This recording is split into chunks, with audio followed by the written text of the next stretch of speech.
Today I'm sharing our 2022 goals, both financial goals and non-financial, to give you guys lots of ideas of how you might structure your goals in 2022 so that you can rock your finances this year.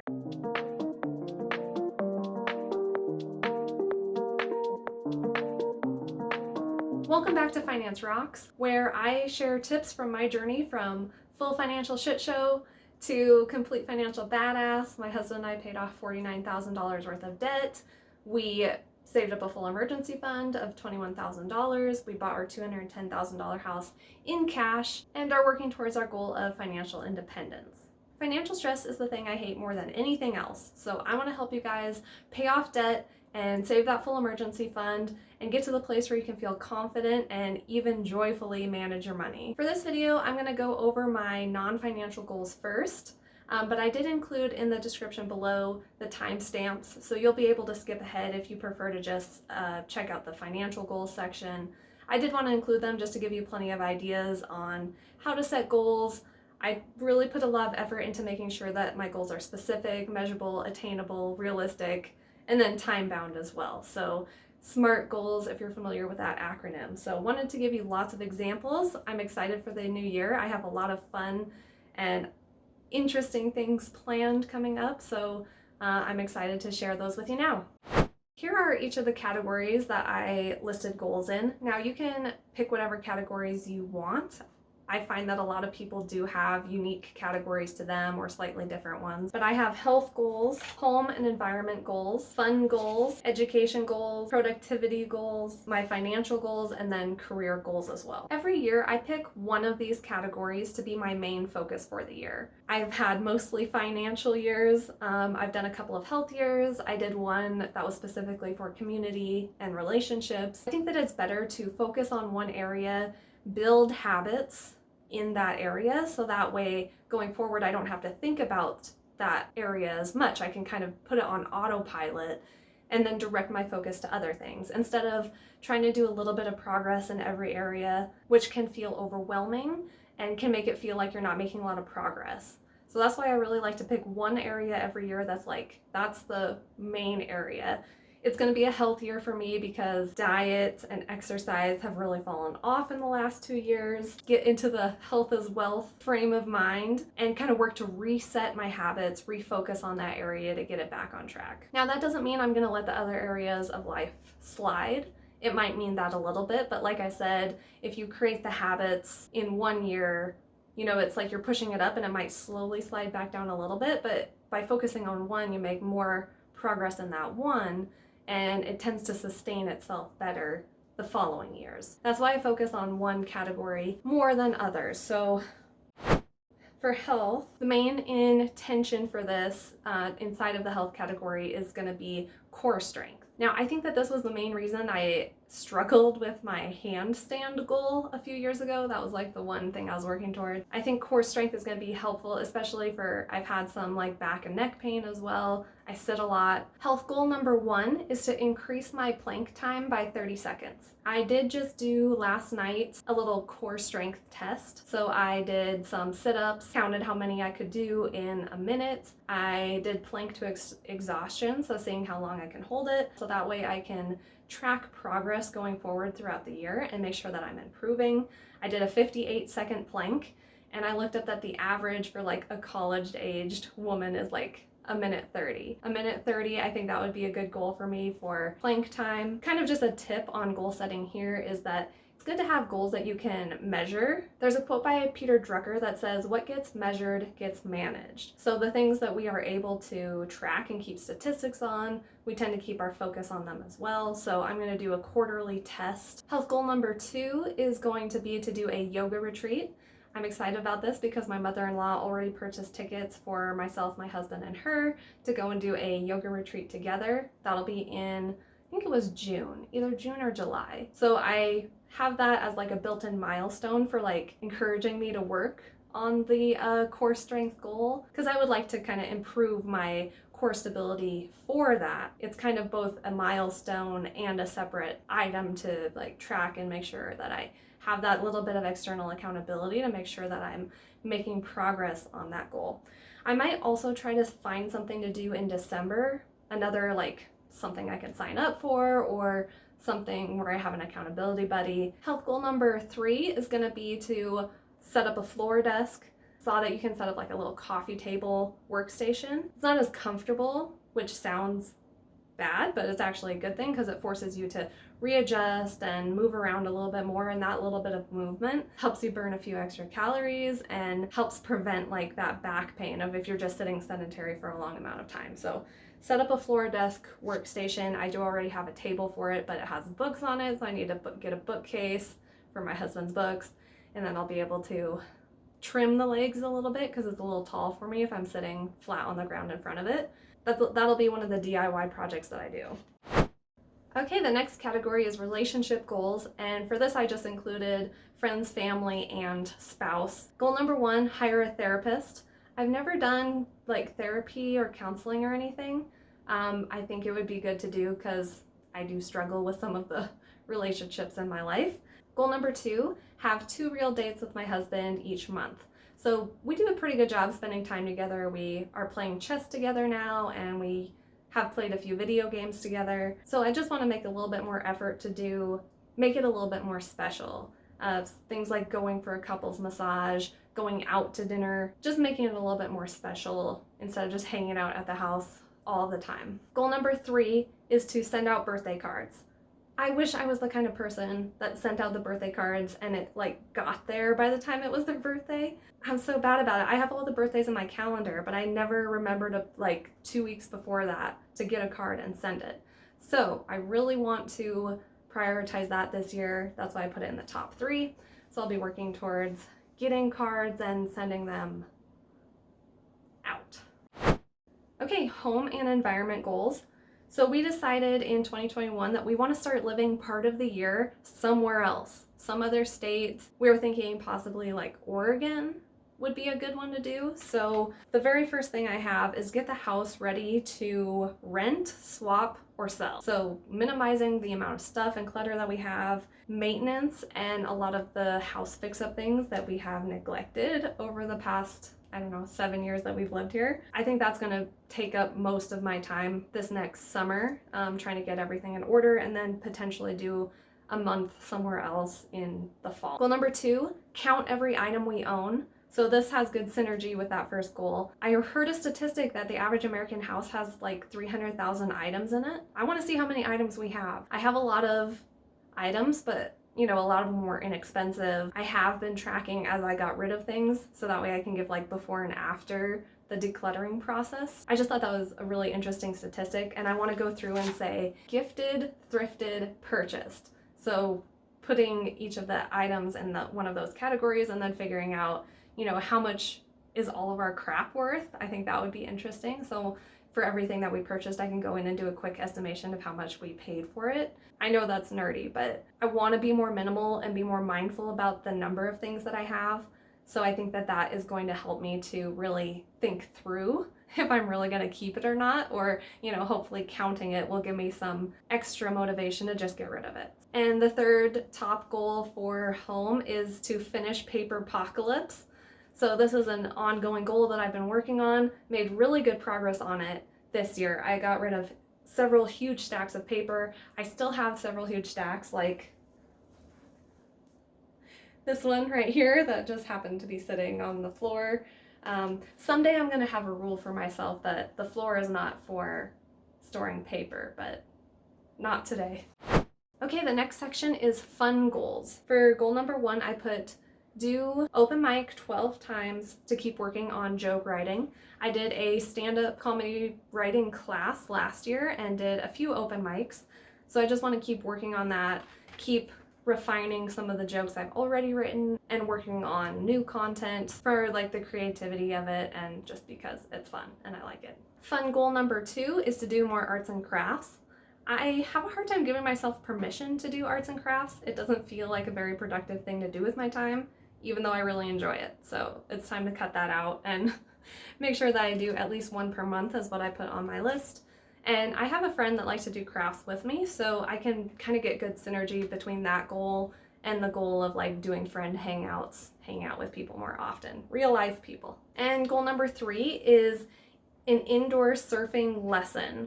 So there is a place in a nearby state where I can go, and they have one of the indoor wave pools. One of my bucket list goals was to learn how to surf, and I went to the ocean and decided that's not for me. And so when I learned there was indoor surfing, I thought, let's give that a try. I haven't done it before. I could have done it at some point last year, but it just wasn't able to prioritize it. So I want to try to do that this year. And I saw that they do provide lessons as well. So I would like to try to do a lesson and then do a little indoor surf, see if I can figure it out. Okay, education goals. In the past, I have prioritized this more than I'm going to this year. I feel like I've spent a lot of time on educational things, and I want to transition more into kind of more of the action of like using some of that knowledge on things. The top 3 are learn how to throw knives and throwing stars. That's vague. So I said get the camper out 5 times. So I want to practice throwing knives and throwing stars at least 5 times. And so I'll watch a few videos, read up a little bit about it before we go. That'll satisfy. I just want to practice a little. I threw some of the like ninja stars things at a bachelorette party a few weeks ago and really enjoyed it. So I want to do that a little more because it was fun. Goal number 2, read 12 books and review them for you guys on YouTube. So 12 finance books. Keep my education going in that area at least. So do some personal finance books, possibly some about investing, not sure yet. I do have a separate point in the financial section about investing books, so might have synergy with this, I'm not sure yet. Goal number 3, take one class or course online. I really enjoy doing the like $10 Udemy courses or like Coursera. They're really affordable and there's such a wide range of topics that you can pick from. Okay, the next section is productivity goals. I feel best about myself when I am actively creating things, doing things. So I just want to keep working towards improving my like overall productivity. So goal number 1, I have prioritizing. And I feel like I'm already doing a good job at this because when I first wrote this, this was goal number 3 and I moved it up to goal number 1. So goal number 1, prioritizing. So I want to spend at least 1 hour per week thinking about which of my projects are really important and which are less important. I'm very detail oriented, which is good and helpful most of the time. But the downside of that is that I struggle to prioritize because every little thing seems important, but that's not true. They're not all equally important. So prioritizing. Goal number 2, fill in my money journal. So I have my cute copper, hang on. So I picked up the same kind of journal that I used last year, Copper Leuchtturm 1917. So again, with filling in my money journal every day, every week, staying on top of that. If you haven't checked out those videos, I will link one below where I just go through updating my money journal and the different kinds of things I track in there and what I use it for.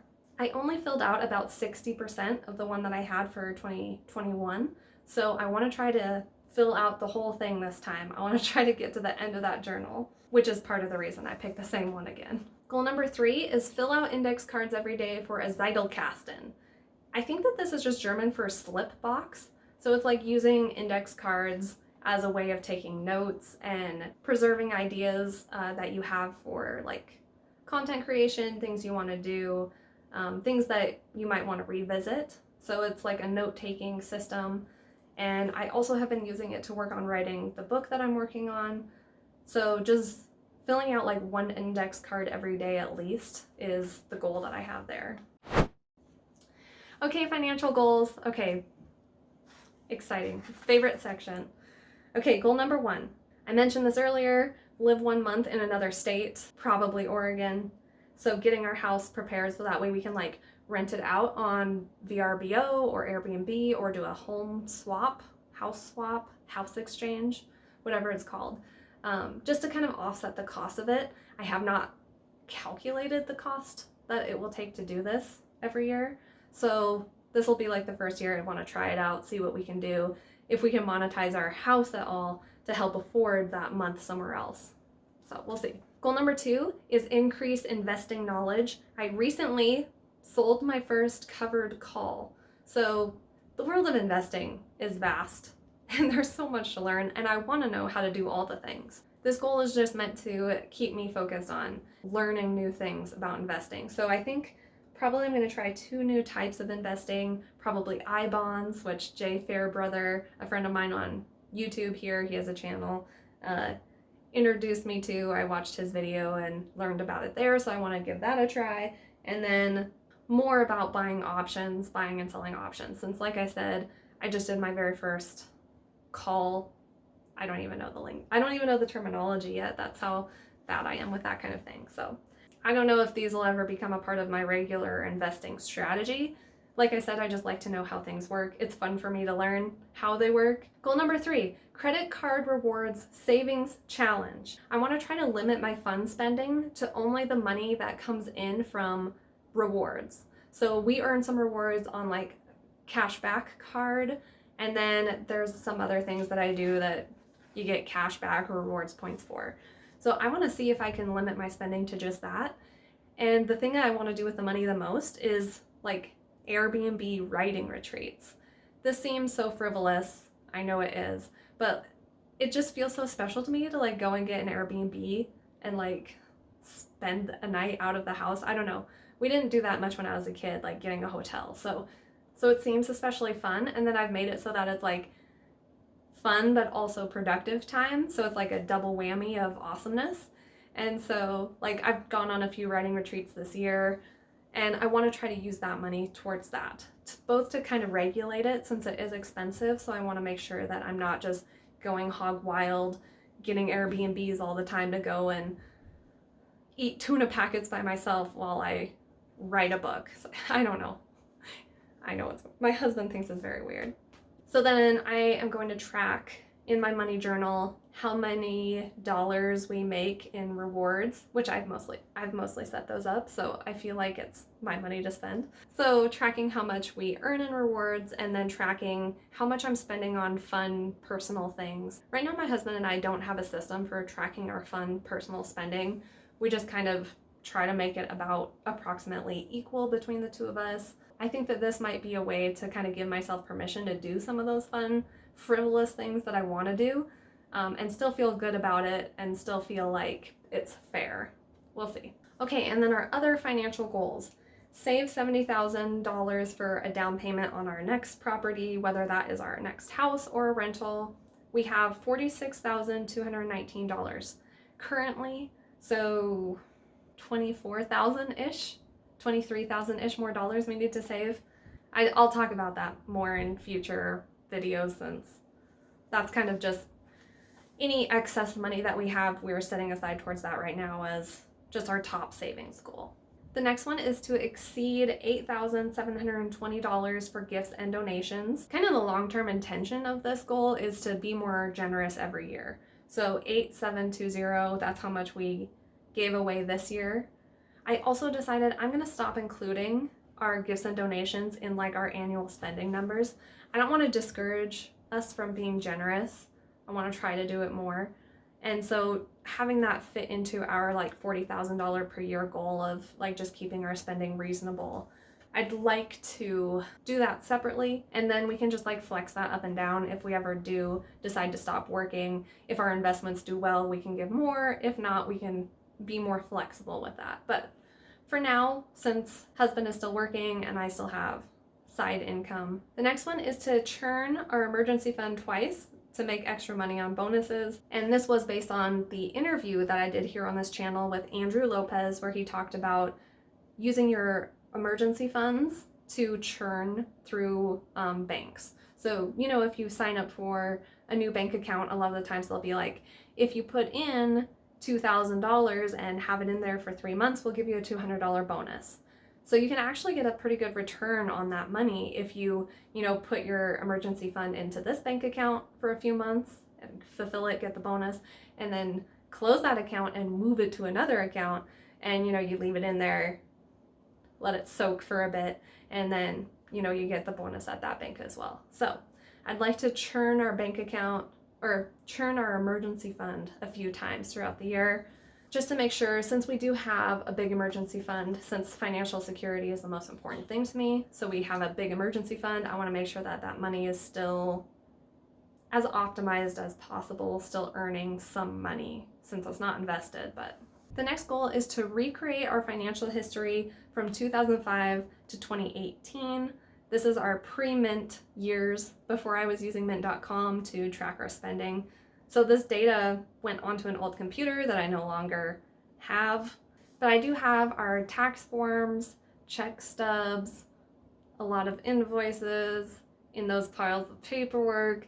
I have a lot of information, so I think I'm going to be able to recreate those years for income and spending. And this matters to me because these were the years that we paid off debt.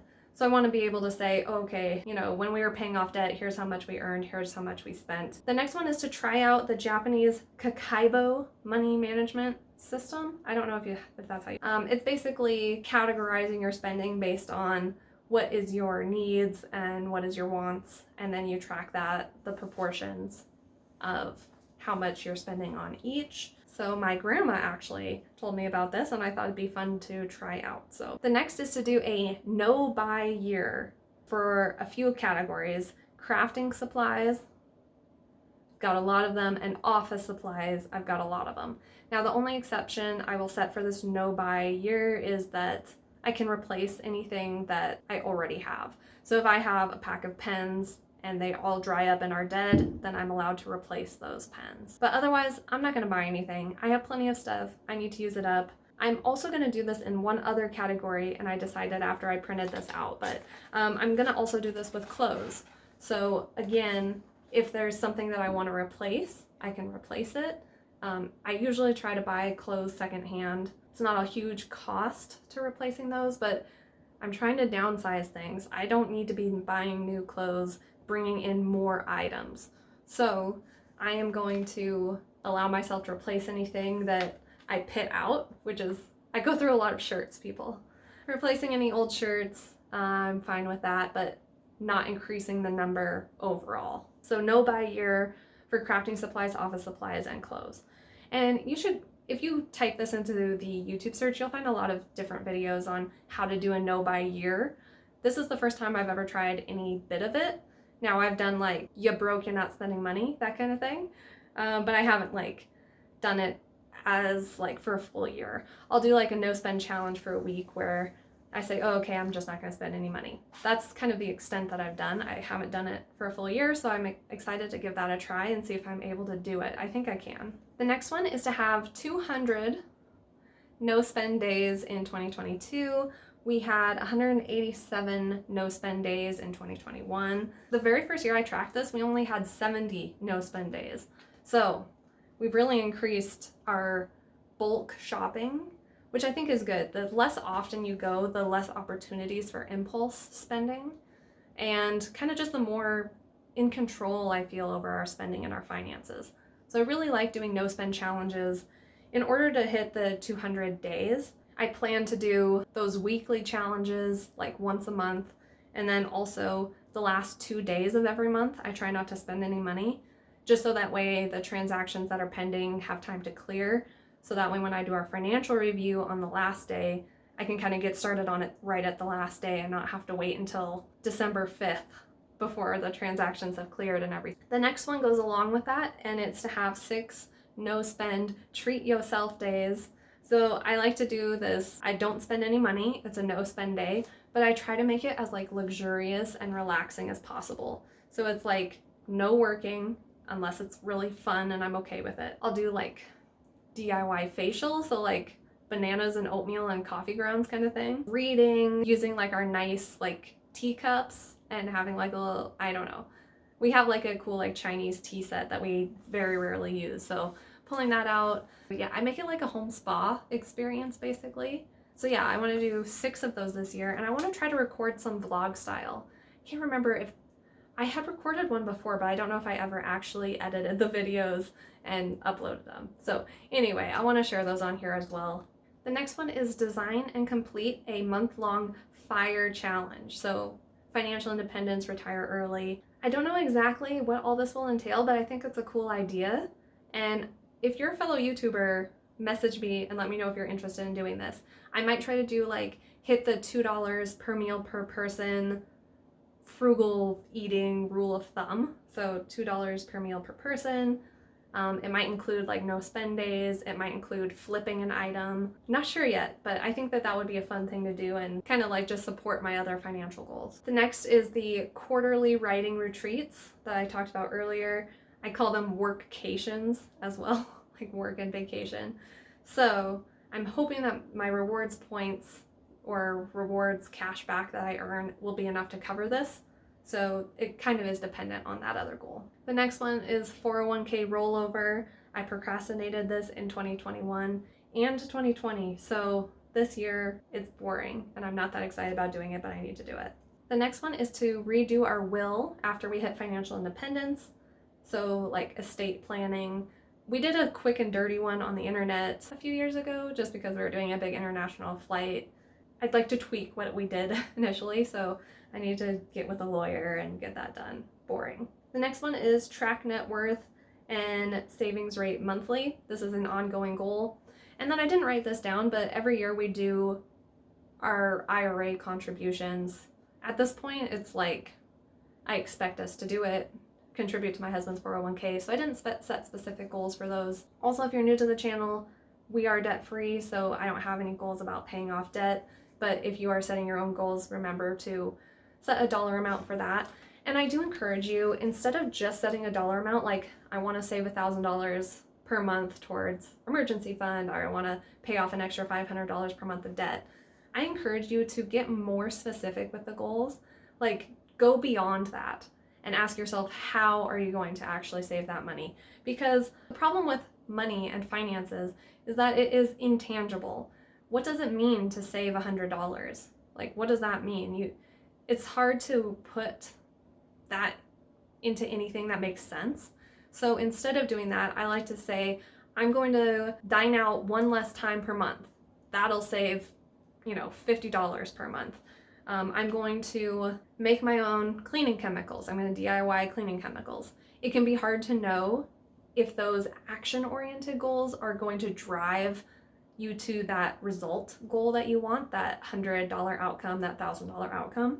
But I just want you to think more intentionally about what actions you're going to take. And it's okay to have those goals. Like I have the goal to save a $70,000 down payment for our next property. That's that result-oriented goal. But then I have all of these other like action-oriented ones, like DIY our cleaning chemicals, do no spend days, limit fund spending to just rewards points, do no spend treat yourself days. So I have things in place that are very actionable that help support those goals. So it's okay to have them, just also try to incorporate some habit-oriented goals like doing a weekly money meeting. That's another one of our ongoing ones that I don't have on here because we've established that habit already. So like meeting every week, reviewing our spending, making sure bills are paid on time, making sure our accounts don't run low so we don't have to pay overdraft fees. All of these things are little habits that you can incorporate to hit those big outcome result-oriented goals. So think about the process and the result that you want. The final category that I have is career goals. And now this is where I mostly have like my FinanceRox stuff. I have one or two that will apply to everybody, but you might want to skip the end of these if you're not an entrepreneur. The first one is I want to do a project where I interview people locally about finances. So right now I'm just calling it Bozeman Money Talks Project. I don't have a very good name for it, but I want to interview people and eventually share the information, how people manage their money here, what kinds of things are impacting their finances. I haven't started it yet other than like outlining a few of the questions. So I need to find people to take my survey or do an interview with me. So that's a random project. Finish writing and publish a personal finance book. I currently have 10,000 words written. I need probably 50 or 60,000. And I have an outline already on index cards. So making good progress on that. I'd like to finish it this year though, putting that intention out there. And then the third one is to hit the mark of 100 clients served. I'm currently at 53 and I've been doing coaching for 3 or 4 years. I'm growing it now and I have a few consistent people. I'll include the link below if you're interested in coaching, but it's just the daily habit coaching that I talk about here all the time. So since I don't have to like do a lot of the marketing for it, people usually find me through the app because it's like a habit-oriented app. You can get health coaches, you can get productivity coaches, and then they have the financial coaching section. Anyway, try to increase the number of people that I have helped. Here's another general goal setting tip, now that I've gone through all of them, is to go through and identify some of the things you're not going to do. When I created my first list of goals, I went through and said, okay, am I really going to be able to do all of these things? I cut a few out. After this, after I go through my yearly review, I will go through and see what other things that I'm doing currently that I can cut out. I'm going to log these in I have a Trello account where I list out all of my bucket list and other goals. So I'm going to put those there, and maybe I'll get to them in the future. I should also say, it doesn't bother me that I set all these goals and don't achieve all of them. I like to give myself flexibility to here are the things I want to work towards, and then if I don't get to them, it doesn't really bother me. I can roll it forward next year. Now, it does sometimes overwhelm me and create some anxiety, to be fair, but I also find it very motivating and exciting to set, a lot of these goals. Some of them are boring. The will one is boring. So I just want to encourage you, if you're the kind of person that you have to set a goal and finish it, that's good. That probably helps motivate you, but I've heard people struggle with not wanting to set goals or beating themselves up if they don't hit a goal. And I don't do that. I roll it forward to the next year. I have no problem with that. Probably a third or a half of these I rolled forward from last year. I feel like it's okay to give myself permission to have options. So I like to think of these can I do some of these things if I have extra time? If the mood strikes me, to give myself flexibility to pick one of these over the other ones. And it's partly because I've noticed in previous years, I get a lot done, but it's not always the things on my goals list. So really just trying to give myself permission to do what I want, what I have the space for. Obviously things come up sometimes. Try not to beat yourself up if you don't achieve a goal. Try to give yourself the flexibility to tweak or change a goal as you go, especially like I mentioned with habit and process oriented goals. Since you don't always know if those are going to get you to the result goal that you want, the result outcome, make sure you tweak those. I've had to tweak them up sometimes, do more. I've also overshot a goal, created really good habits and processes to where I hit the goal sooner than the end of the year. So yeah, don't be afraid to tweak your goals as you go. I am going to be doing a goal setting workshop on Saturday, January 1st, I believe. I'll include a link below if you'd like to attend. Hopefully this gave you some ideas. In that, I'm going to give more tips on how to set goals. I'm going to go over how to do SMART goal setting. If that's making sure that your goal is specific, measurable, attainable, realistic, and time-bound. And that varies. People have slightly different variations for the acronym, but those are the ones that I use. So helping you to tweak what you're set as your goal to just increase your likelihood of success. I try to set goals that are very specific, so I think you already kind of have an idea of what I'm talking about as far as making sure that the goal is set up in a way that is actually achievable. The most common goals for your finances, the most common resolutions that people set are things like save more money. And that's a very vague goal. How are you going to know if you accomplish that? Is it if you save $1, then you check it off as done and you're happy with it? Probably not. You're probably going to be oh, I wish I would have saved more money. Making sure that you set specific goals helps prevent that never-ending guilt about not having done things. So making sure you're setting specific goals with a timeline. I'm going to go over creating an action plan for the first 90 days of the year. So going through the goals that you set, some of the things that I'll go over are identifying what obstacles that you're going to face trying to achieve that goal, and then addressing those obstacles, coming up with a plan for when things happen, how to get back on track. So I hope I'll see some of you guys in the live stream. I'd love to know in the comments before you go, what are your top goals for 2022? Do you already have an idea of what things you're going to be working on? And then what was the most helpful takeaway from this video? This is a question that I always ask clients. I try to ask it at the end of every phone call that I do. What was the most helpful thing? Was there something about goal setting? Was there one of these goals that inspired you? Anything like that would be very helpful feedback for me. I would appreciate it. That's all I have for you. And until next time, I hope your finances rock. Bye. So I went to record this video the other day and I'm gonna redo the video, but I just wanted to show you this little funny outtake. This is like right at the start. I was just about to start filming the video, so watch this and wait for the end.